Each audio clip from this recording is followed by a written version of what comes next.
Bharat Bhushan Tiwari encounter मामले को लेकर पटना में विरोध प्रदर्शन तेज हो गया है। हिंदू पुत्र संगठन के बैनर तले बड़ी संख्या में कार्यकर्ताओं ने पटना के कारगिल चौक पर कैंडल मार्च निकाला। प्रदर्शनकारियों ने मामले की न्यायिक और सीबीआई जांच की मांग करते हुए सरकार और संबंधित पुलिसकर्मियों के खिलाफ जमकर नारेबाजी की। पटना के कारगिल चौक पर हिंदू पुत्र संगठनों के सैकड़ों कार्यकर्ता हाथों में मोमबत्तियां लेकर सड़कों पर उतरे। प्रदर्शनकारियों ने भारत भूषण तिवारी की मौत के मामले में शामिल पुलिसकर्मियों के खिलाफ कार्रवाई की मांग की। संगठन ने कहा कि दोषी पुलिसकर्मियों को तत्काल गिरफ्तार कर जेल भेजा जाए और उन्हें कड़ी से कड़ी सजा दिलाई जाए। संगठन के अध्यक्ष नागेश सम्राट ने आरोप लगाया कि भारत भूषण तिवारी गरीब, दलित, पिछड़ा और अति पिछड़ा समाज के लोगों की आवाज़ उठाते थे तथा क्षेत्र की समस्याओं को सरकार तक पहुंचाने का काम करते थे। उन्होंने आरोप लगाया कि सरकार अपनी नाकामियों को छिपाने का प्रयास कर रही है। साथ ही मामले की न्यायिक जांच और सीबीआई कराने की मांग की। उन्होंने केंद्रीय मंत्री जीतन राम मांझी पर भी राजनीतिक लाभ लेने का आरोप लगाया। ब्यूरो रिपोर्ट, आंखें न्यूज़ 24। दीप जला करके हम लोग आह्वान कर रहे हैं कि भारत भूषण तिवारी जी के साथ जो अन्याय हुआ है, जो निर्ममता से उनकी हत्या की गई है, इसके लिए सुदृढ़ किया गया है जो इस जांच को अविलंब तुरंत तरीके से जो भी हत्यारे हैं उनको जेल भेजा जाए। आप लोग इंतजार क्यों करवा रहे हैं? ये जो अपराधी है सब सामने है कि भाई जिन लोगों ने गोली चलाया, 5-5 बुलेट शरीर में पाए गए हैं, उनकी अभी तक गिरफ्तारी क्यों नहीं हुई है? यह जानबूझ करके हत्या किया गया। और भारत भूषण तिवारी एक नेक दिल इंसान थे जो समाज के लिए साधारण घर का होकर के अपना विचार बड़ा रखते थे। वहाँ के लोग जब कह रहे हैं कि नहीं भाई ये सब कोई के लिए आवाज़ उठाते थे, सोचिए उनके हृदय में क्या मोल होगा भारत भूषण तिवारी के लिए। एक साधारण घर के लोगों के लिए जहाँ कोई आवाज़ नहीं उठाता है, वहाँ भारत भूषण तिवारी आवाज़ उठा रहे थे और उनकी आज हत्या कर दी गई है। ठीक है, सारे वर्दीधारी गलत नहीं होते, लेकिन आज वर्दीधारी को दागदार करने वाले चंद जो वर्दीधारी लोग हैं उनके ऊपर कार्रवाई होना चाहिए और त्वरित एवज में कार्रवाई होना चाहिए। हम इंतजार कर रहे हैं, आखिर क्यों? हम बिहार के मुखिया से भी आग्रह कर रहे हैं कि इंतजार क्यों करवा रहे हैं? यहाँ दूसरा कोई रहता है तो तुरंत गिरफ्तारी हो जाती है। तो मतलब वर्दी वाले हैं तो उनका इंतजार करेंगे क्या? ऐसा नहीं होना चाहिए। इंसाफ मिलना चाहिए उस परिवार को और भारत भूषण तिवारी को न्याय मिलना चाहिए कि जिन्होंने हत्या किया है जल्द से जल्द उनको कारागार में भेजा जाए और स्पीडी ट्रायल चलना चाहिए। लोग अपराधियों की स्पीडी ट्रायल चलाते हैं, यहाँ वर्दीधारी की क्यों नहीं होनी चाहिए? क्योंकि वो भी अपराध की श्रेणी में। न्यायिक जांच तो चल ही रहा है। न्यायिक जांच में 6 महीने समय लगेगा और न्यायिक जांच के भरोसे हम क्यों बैठे रहेंगे? हम सीबीआई जांच की भी मांग कर रहे हैं, वो भी जांच हो। अभी तक तो अभियुक्त का गिरफ्तारी नहीं हुआ है, तो आप न्यायिक जांच की क्या बात कर रहे हैं? आज 10वां है। आप सोचिए कि 9 दिन में पोस्टमार्टम रिपोर्ट आया है और अभी तक किसी गिरफ्तारी नहीं हुई। पुलिसकर्मी को सस्पेंड कर दिया गया है। आप लोग को ये भी पता नहीं कि वो किस एवज में सस्पेंड किए गए? जानकारी ले लीजिए। वो सस्पेंड हुए हैं जब पहला दिन वो लोग नहीं पकड़ पाए थे, जब हथियार था उस इंसान के हाथ में, भारत भूषण तिवारी के हाथ में, तो उस हथियार को रिकवर नहीं कर पाए, उनको पकड़ नहीं पाए, इसके वजह से उनको सस्पेंड किया गया, ना कि गोली चलाने की वजह से सस्पेंड किया गया। आप पता करेंगे उस रेंज की आईजी से, वो बताएंगे।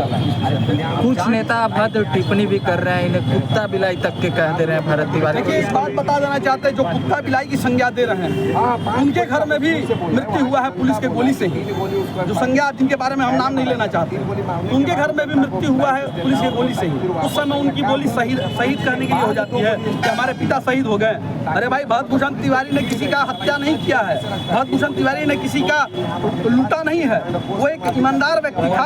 हथियार उठाना अपराध था, तो अपराध करने के श्रम में आप जेल भेज सकते थे, आप कानूनी कार्रवाई कर सकते थे, लेकिन 5-5 गोली मार करके उसको एकदम खत्म कर देना, ये कहाँ तक का इंसाफ है? ये तो मतलब जघन्य अपराध है। एक तरफ आप सोचिए कि जहाँ आपको नक्सली को आप लोग सम्मान देते हैं, 30-30 लाख रुपया देकर के बुलाते हैं और सरेंडर करवाते हैं, बड़े बड़े हथियार 47 और 56 के साथ, इंसास के साथ वो लोग सरेंडर करते हैं, उनको पूरा सम्मान दिया जाता है, परिवार को सम्मान दिया जाता है। और हमारे बिहार के ही एक युवा जो समाज सेवी हैं, छोटा ही समाज सेवी है, जरूरी नहीं है कि विधायक मंत्री हो तो वही समाज सेवी होता है, छोटा समाज सेवी ही है, और वो आवाज उठाया, ठीक है, गलती क्या कि हथियार उठा लिया, हथियार के वजह में आप FIR करके 1 साल 2 साल के लिए जेल भेज दीजिए, लेकिन आप हत्या कैसे कर सकते हैं?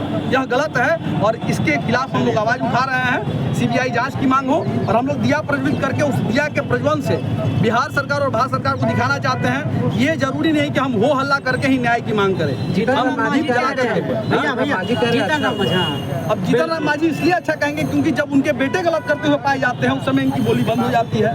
घर में पतो सास सब चीज, इनके दामाद जितने भी हैं सब कोई इनके आयोग में ही बैठे हुए हैं, विधायक ही बैठे हुए हैं। जीतन राम मांझी तो ये तो अपना राजनीति चमका रहे हैं। ये लोग चाहते हैं कि हम कुछ मीडिया में बोले कि TRP में बने रहे। ये लोग का औचित्य यही है। और ये लोग कभी अपने ना समाज के हुए हैं ना किसी समाज के, ये लोग केवल अपने परिवार के हुए हैं। तो ऐसे नेताओं के बारे में बोलना ही बेकार है। ये तो अनुकंपा पे मुख्यमंत्री बन गए, ये नीतीश कुमार जी का देन है। नीतीश कुमार जी ने ऐसे व्यक्ति को बना दिया जिसको कोई ज्ञान नहीं था, वैसा व्यक्ति बिहार का मुख्यमंत्री बना हुआ और कुछ से कुछ बोल रहा है। हम लोग अनाप शनाप नहीं बोल सकते हैं, क्योंकि हम लोग शिष्टाचार में जीने वाले लोग हैं। रंजीतन राम मांझी को सोचना चाहिए कि उनके प्रवक्ता जो थे दानिश रिजवान, उनके ऊपर 16 FIR है, हथियार का FIR है, रेप का FIR है। काहे रखे हुए थे दानिश रिजवान? अपना प्रवक्ता बना करके, सलाहकार बना करके क्यों रखे हुए थे? उस समय ज्ञान चला गया था तेल लेने या चले गए थे आप दूध खाने के लिए? उस समय ज्ञान आपका गायब हो गया था, इसलिए गलत बात है। आपको मांझी से कहेंगे कि इस चीज को सुधारिए। तो आपके घर में ही जो आपके दानिश रिजवान है वो क्या कर रहे हैं? आरती उतार रहे हैं, उनके ऊपर 17 FIR है। क्या चीज के लिए FIR है? अगरबत्ती दिखा रहे हैं समाज को, इसके लिए FIR है। पहले जांच उनका कर लीजिए कि आप अपने सलाहकार को कैसा रखे हुए हैं, अपने ऊपर टिप्पणी पहले कर लीजिए, तब किसी को बोलिएगा। और अगर उनको पता, वो बोले हैं कि 2.5-3 लाख का बंदूक था, आपको कैसे पता चल गया भाई? आपको कैसे पता चल गया? हम लोग को पता नहीं है, आपको पता है कि 2.5-3 लाख का हथियार होगा, प्रशासन को भी नहीं पता होगा कि 2.5-3 लाख का हथियार होगा, आपको बड़ा पता है। तो ये लोग केवल बोल करके अपना मतलब मार्केट में बने रहना चाहते हैं, कुछ से कुछ बोले और हम लोग जिंदा रहे। ये ओछी राजनीति, ऐसी राजनीति का हम लोग निंदा करते हैं। बिहार में और भी राजनेता हैं, उन्होंने गलत भी कहा है जहाँ, और कुछ लोगों ने बताया कि नहीं ऐसा नहीं होना चाहिए। प्रशासन ने कहा है, डीजे लॉ एंड ऑर्डर ने कहा कि नहीं कोई त्रुटि हुई है, त्रुटि तो हुआ है, सबको जानना है कि त्रुटि हुआ है। उस त्रुटि को सुधारने के लिए जो हत्यारे हैं उनको जल्द से जल्द जेल भेजा जाए, यह हम आग्रह करें। उनके भाई आरोप लगा रहे हैं कि एसपी हमें डरा रहे हैं, धमका रहे हैं, इसको लेकर क्या कुछ? देखिए, ऐसा बात तो सामने आया है, मीडिया में प्रकाशित हुआ है कि ऐसा 7 दिन बाद वहाँ के एसपी गए। ये भी गलत है, जब घटना हुआ था उसी समय जाना चाहिए था। 7 दिन बाद एसपी गए, क्यों गए था?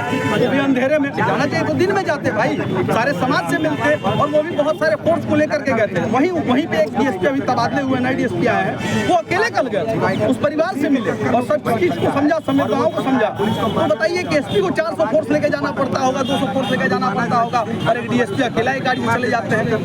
बड़े पदाधिकारी को इतना फोर्स का क्या एक्सीडेंट हो सकता है? उस परिवार से मिलने के लिए इतना फोर्स चाहिए उनको? तो ये सोचने वाला विषय है, कहीं ना कहीं त्रुटि हुआ है, लीपापोती जारी है, लेकिन हम लोग न्यायिक जांच के लिए आवाज उठा रहे हैं। जो न्यायिक जांच है उसको जल्द से जल्द त्वरित रफ्तार में किया जाए और सीबीआई जांच भी इसमें संलग्न किया जाए।